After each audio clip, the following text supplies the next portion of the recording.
Magandang araw sa iyo, matalinong bata. Bagong aralin, bagong kaalamang makukuha.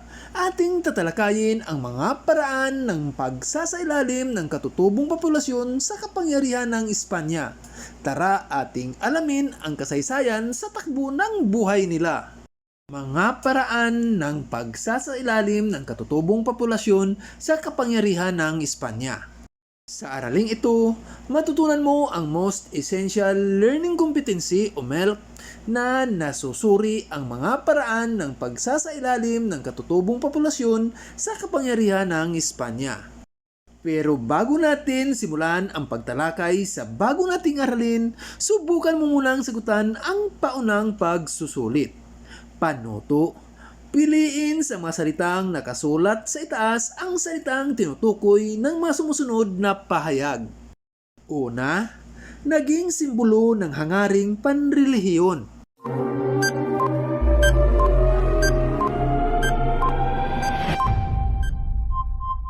Pangalawa, naging sagisag ng puwersa ng kaharian ng Espanya.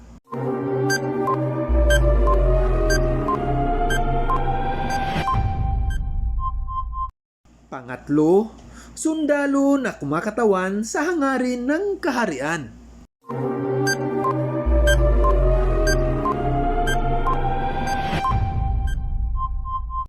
Pang-apat, nagtaguyod ng hangaring panrelihiyon.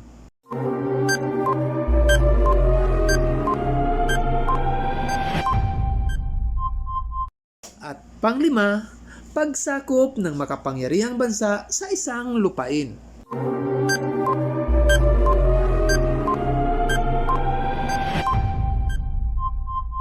Kumusta? Ilan ang nakuha mong score sa paunang pagsusulit? Kung ang nakuha mo ay 4 o 5, binabati kita. At kung 3 naman pababa, huwag mag-alala, paunang pagsusulit lamang ito. May pagkakataon ka pang ipakita ang iyong galing sa mga susunod pang mga gawain. Ngayon naman ay magbalik tanaw tayo sa nakaraan nating aralin. Panuto, punan ang patlang ng mga pangunahing dahilan ng pananakop ng mga Espanyol.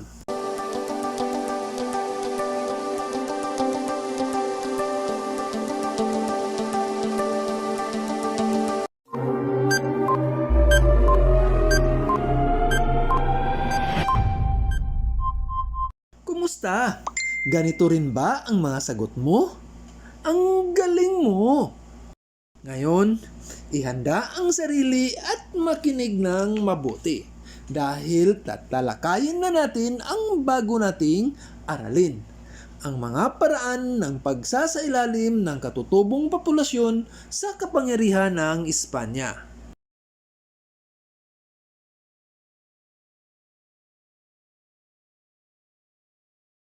Suriin mo ang mga sumusunod na larawan at alamin ang mga paraan ng pananakop ng mga Espanyol sa Pilipinas. Kilalanin ang mga pangyayari at tao sa larawan. Sino ang mga nasa larawan? Ano kaya ang kaugnayan nila sa ating aralin?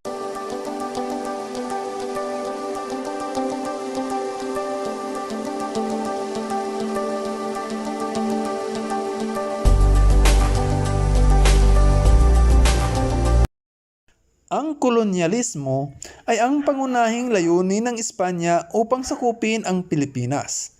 Ito ay pananakop ng isang makapangyarihang bansa o isang imperyo sa isang lupain at ang direktang pagkontrol dito upang maisakatuparan ang hangarin ng mananakop tulad ng hangaring pampolitika, panrelihiyon at pangkabuhayan. May dalawang paraang ginamit ang mga Espanyol upang maisakatuparan ang kolonyalismo o sakupin at kontrolin ang mga Pilipino. Ito ay ang puwersang militar na sinasagisag ng espada o dahas at divide and rule na taktika na siyang sinisimbolo ng cross.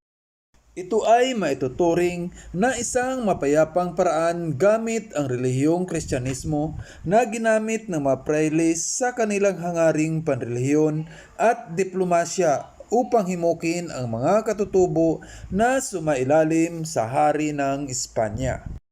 Ang divide and rule ay isang taktikang Italyano na ginamit upang hatiin at pagharian ang mga tribo kung saan pinag-aaway-away ng mga mananakop ang mga lokal na pinuno na naninirahan sa isang lugar upang masakop ang ibang tribo. Ganito ang ginamit ni Ferdinand Magellan upang masakop ang Pilipinas. Kinaibigan niya ang mga puok na kanilang unang pinuntahan. Isa na rito si Raha Humabon na pinuno ng mga barangay. Ang pagpapalaganap ng relihiyong Katolisismo at pagpapabinyag ay ilan lang sa ginamit upang maisakatuparan ang kanilang hangaring sakupin ang Pilipinas at gawin itong kolonya ng Espanya. Sa kadahilanang hindi niya nahimok si Lapu-Lapu na sumailalim sa kapangyarihan ng Espanya, ginamitan niya ito ng puwersang militar. Ang puwersang militar ay sinisimbolo ng espada na kinakatawan ng mga sundalo o konkistador sa hangarin ng kaharian na mapasunod at masakop ang mga Pilipino sa pamamagitan ng dahas gamit ang kanilang mga armas tulad ng baril, kanyon at iba pang uri ng pampasabog. Nagamit ang puwersang militar sa pag-angkin sa Islang Sibabaw sa pamumuno ni Miguel Lopez de Legazpi. Gayon din sa Cebu at sa Maynila matapos hindi makuha sa diplomasya ng mga mananakop. Sa pagkakatalaga ng pamalang lokal sa lungsod ng Maynila ay opisyal na nahirang si Miguel Lopez de Legazpi bilang Gobernador General ng Pilipinas na nagsilbing unang hakbang sa pagsakop sa iba't ibang bahagi ng Luzon na pinamunuan ni Juan de Salcido at Martin de Goite.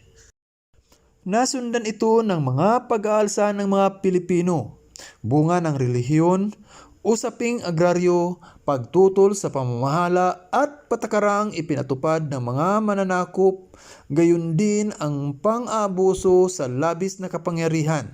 Ngunit hindi ito naging matagumpay dulot ng kawalan ng pagkakaisa, armas at kahandaan ng mga Pilipino. Tingnan nga natin kung natutuhan mo ang ating aralin.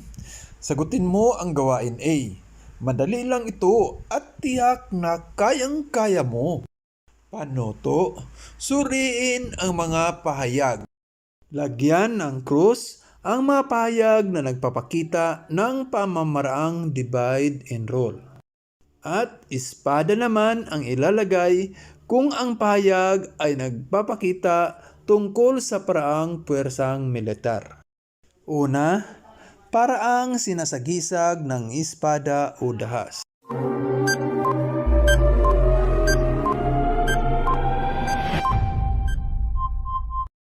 Espada. Pangalawa, ito ang paraang ginamit ni Ferdinand Magellan upang masakop ang Pilipinas. Krus kaya ito o espada?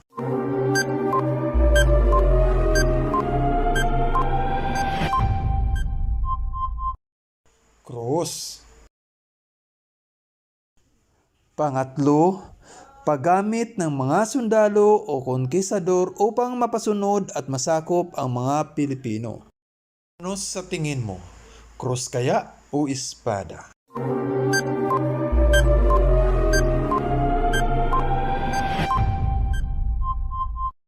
Espada. Pang-apat, ipinatupad sa Cebu at sa Maynila matapos hindi makuha sa diplomasya ng mga mananakop. Krus kaya ito o espada?